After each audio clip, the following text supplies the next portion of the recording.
கற்றது உலகளவாகவும் கல்லாதது கைமண் அளவாகவும் இருக்கட்டும். Hello everyone, எல்லாரும் எப்படி இருக்கீங்க? நல்லா இருக்கீங்களா? இன்னைக்கு நம்ம பேச போற டாபிக் என்ன அப்படின்னு பாத்தீங்கன்னா, ஒரு சிம் கார்டால ஒரு ஃபேமிலியே நிலை குலைஞ்சு போயிருக்கு அப்படின்னு சொன்னா உங்களால நம்ப முடியுமா? அண்ட் எல்லாத்துக்கும் மேல இன்னும் முக்கியமான விஷயம் என்னன்னா, உங்க பேர்ல உங்களுக்கே தெரியாம வேற யாராவது ஒருத்தர் சிம் கார்டு வாங்கியிருந்தா அதை நம்மளால கண்டுபிடிக்க முடியுமா அப்படின்னு கேட்டீங்கன்னா கண்டுபிடிக்க முடியும். எப்படி கௌதம போலீஸ் ஸ்டேஷனுக்குலாம் கம்ப்ளைண்ட் கொடுக்கணுமா, இல்லைன்னா வேற எங்கேயாவது போயிட்டு அஃபிஷியல் டிபார்ட்மெண்ட் போயிட்டு பேசணும் அப்படின்னா அதெல்லாம் இல்லை. ஜஸ்ட் மொபைல்லேயே உங்க பேர்ல வேற எங்கெங்கெல்லாம் சிம் கார்டு ஆக்டிவேட் ஆயிருக்கு அப்படிங்கிறத கண்டுபிடிக்க முடியும். அது எப்படி அப்படிங்கிறதையும் இந்த வீடியோவில் நான் உங்ககிட்ட பேச போறேன். சரி, ஓகே, என்ன ஆச்சு அப்படிங்கிறத சொல்றதுக்கு முன்னாடி ஒரு சின்ன விஷயம் சொல்லணும் அப்படின்னு நினைக்கிறேன். நம்ம ஜாக்கிரதையா இருந்தாலும் அதை விட ரொம்ப ரொம்ப ஜாக்கிரதையா இருக்கணும் அப்படின்றத இந்த சொசைட்டி நம்மளை இன்சிஸ்ட் பண்றதுக்கான அடிக்கடி சில விஷயங்கள் நடந்துட்டு இருக்கு. அப்படி ஒரு விஷயம் தான் நடந்திருக்கு. அது என்ன அப்படிங்கிறத உங்களுக்கு நான் ஃபர்ஸ்ட் தெளிவாக பேசுறேன். ஒரு நாள் மார்னிங் கேரளாவில் ஒரு பர்டிகுலர் ஏரியாவில் ஒருத்தர் இருக்கார், ஹஸ்பண்ட் அண்ட் ஒய்ஃப். சரிங்களா? அவங்க வீட்டுக்கு போலீஸ் வராங்க. 3 பேர் போலீஸ் வேனில் வராங்க. வந்து உங்கள் பேர் இதுதானா அப்படின்னு கேட்குறாங்க. ஒரு ஆமாம் இதுதான் என் பேர் அப்படின்றாரு. உங்களோட கேஒய்சி டீல்ஸும் இதெல்லாம் அப்படின்னு கேட்குறாங்க. ஆமாம் இதெல்லாம் என் கேஒய்சி டீல்ஸ் அப்படின்னா சரி வாங்க அரெஸ்ட் பண்ணுறவங்கள அப்படின்றாங்க.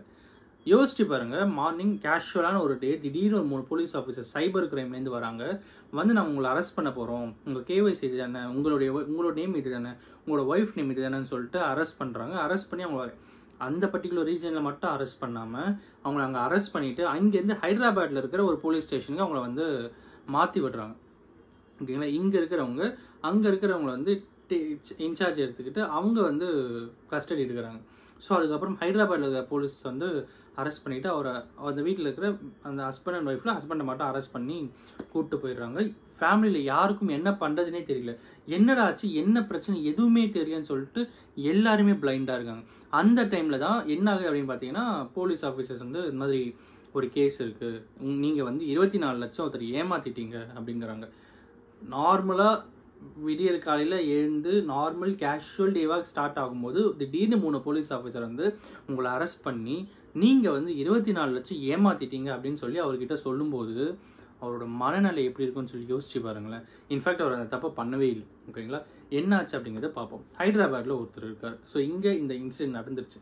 அதுக்கப்புறம் இவங்க கேட்குறாங்க, என்ன ஆச்சு, எதுக்காக என்ன அரெஸ்ட் பண்ணீங்க கேட்கும்போது நீங்கள் 24 லட்சம் ஒருத்தர் ஏமாத்திட்டீங்க அப்படின்னு சொன்னதும் இவருக்கு ஷாக் ஆகுது. நான் எதுக்கு 24 லட்சம் ஒருத்தர் ஏமாத்துறோம், சத்தியமாக நான் அதெல்லாம் பண்ணவே இல்லை அப்படின்னு சொல்கிறாங்க. ஹைதராபாத்தில் இருக்கிற போலீஸ் ஆஃபீஸர்ஸ் அவங்க என்ன சொல்கிறாங்கன்னா, எங்களுக்கு ஒரு கம்ப்ளைண்ட் ரிசீவ் ஆச்சு. அந்த கம்ப்ளைண்ட் கொடுத்தவர் ஒருத்தர்கிட்ட 26 லட்ச ரூபாய் கிட்ட ஏமாந்துருக்காரு. அவருக்கு அடிக்கடி மணி கொடுத்து அவரை ட்ரஸ்ட் பண்ணுறதுக்காகவே ஒரு 1.5 லட்சம் 2 லட்சம் அமைச்சிருக்காங்க. பேலன்ஸ் 24,60,000 ரூபாய் ஏமாத்திட்டாங்க. அந்த 24,60,000 டெலிகிராம் மூலியமாவோ சோஷியல் மீடியாவோ ஒரு லிங்க் இருக்குது. அந்த லிங்க்ல நீங்கள் இவ்வளோ இன்வெஸ்ட் பண்ணுங்க, நாங்கள் இவ்வளோ ரிட்டர்ன் கொடுக்குறோம், நீங்கள் இவ்வளோ இன்வெஸ்ட் பண்ணுங்க, நாங்கள் இவ்வளோ ரிட்டர்ன் கொடுக்குறோம்னு சொல்லி அந்த கான்வர்சேஷன்ஸ்லேயே இவர் ஓவர் த பீரியட் ஆஃப் டைம்ல ஒரே அமௌண்ட்டாக அனுப்பாம கொஞ்சமாக அனுப்பியிருக்காரு. அவங்களும் கொஞ்சமாக ரிட்டர்ன் கொடுக்க இவரும் அனுப்ப ஒரு கட்டத்து மேலே 24,60,000 ரூபாய் இவர் 26,40,000 ரூபாய் அனுப்பியிருக்காரு. இவரை நம்ப வைக்கிறதுக்காக 1,80,000 ரூபாய் அவங்க கொடுத்துட்டாங்க. Part payment. மீதி 24,60,000 ரூபாய் அவர் ஏமாந்துருக்காரு.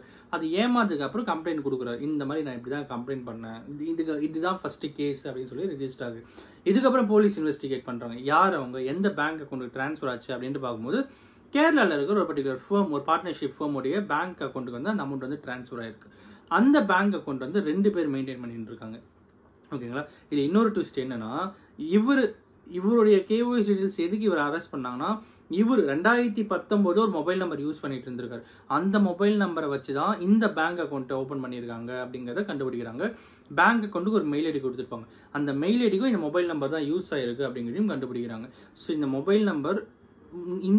மொபைல் நம்பர் யார் பேர்ல இருக்கு அப்படின்னு பார்க்கும்போது அப்போ 2019 இவர் வாங்கினாரு பார்த்தீங்களா, இவர் பேர்ல இந்த சிம் கார்டு இருந்திருக்கு. ஸோ அதனால இவரை அரெஸ்ட் பண்றாங்க. நான் சொல்றது உங்களுக்கு புரியுதா அப்படின்ட்டு தெரியல, ஏன்னா நான் தப்பா சொல்றேன்னு சொல்லி எனக்கு ஃபீல் ஆகுது. அதனால நான் கேட்கறேன்.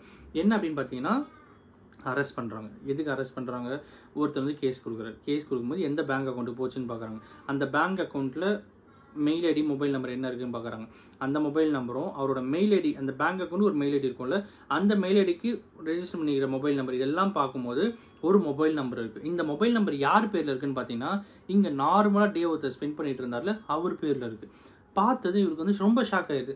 நான் எதுவுமே பண்ணலையே அப்படின்னு சொல்லிட்டு அப்புறம் என்ன பண்ணுறாருன்னா அந்த கம்பெனியில் இருக்கிற பார்ட்னர்ஸ் 2 பேரை A1 குற்றவாளியும் A2 குற்றவாளியும் டிசைட் பண்ணுறாங்க.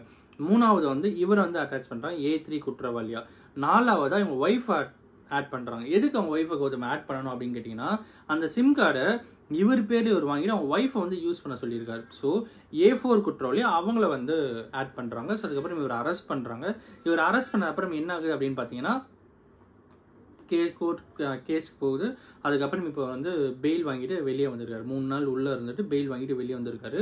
அவங்க ஒய்ஃபு அப்புறம் A1 குற்றவாளி A2 குற்றவாளி என்ன ஆனாங்க அப்படின்னு பார்த்தீங்கன்னா A1 குற்றவாளியும் A2 குற்றவாளியும் அப்ஸ்காண்டிங்கில் இருக்காங்க அப்படிங்கிற மாதிரி பார்க்க முடிஞ்சுது. ஸோ யோசிச்சு பாருங்கள் நம்ம எந்த அளவுக்கு காஷியஸாக இருக்கணும் அப்படின்னு சொல்லிட்டு. இந்த சொசைட்டி நம்மளை வந்து நீ இவ்வளோ ஜாக்கிரதையாக இருக்கியா, பத்தாது இன்னும் ஜாக்கிரதையாக இருக்கு அப்படின்னு சொல்லி நம்மக்கிட்ட சொல்கிற மாதிரியே இருக்குது அப்படிங்கிறது தான் சில இன்சிடென்ட்ஸ் அப்பப்போ வந்து நமக்கு சொல்லிக்கிட்டே இருக்குது. அதில் முக்கியமான ஒரு இன்சிடெண்ட்டாக இதை நான் பார்த்தேன். ஸோ இன்னொரு விஷயம் என்ன அப்படின்னு பார்த்தீங்கன்னா நீங்கள் எங்கேயும் கேட்கலாம், அது ஃபஸ்ட்டு சொன்னீங்க என்னமோ ஒரு விஷயம் நம்ம பேரில் வேறு யாராவது சிம் கார்டு யூஸ் பண்ணி அப்படின்னு சொல்லிட்டு அப்படின்ட்டு எனக்கு என்னன்னு சொல்கிறேன். டெலிகம்யூனிகேஷன் மினிஸ்ட்ரி ஆஃப் கம்யூனிகேஷன் அப்படின்னு சொல்லிட்டு ஒரு மினிஸ்ட்ரி ஆஃப் டெலிகம்யூனிகேஷன் அப்படின்னு சொல்லிட்டு ஒரு இது இருக்குது, ஒரு வெப்சைட் கவர்மெண்ட் ஆஃப் இந்தியாவுடைய அஃபிஷியல் வெப்சைட்.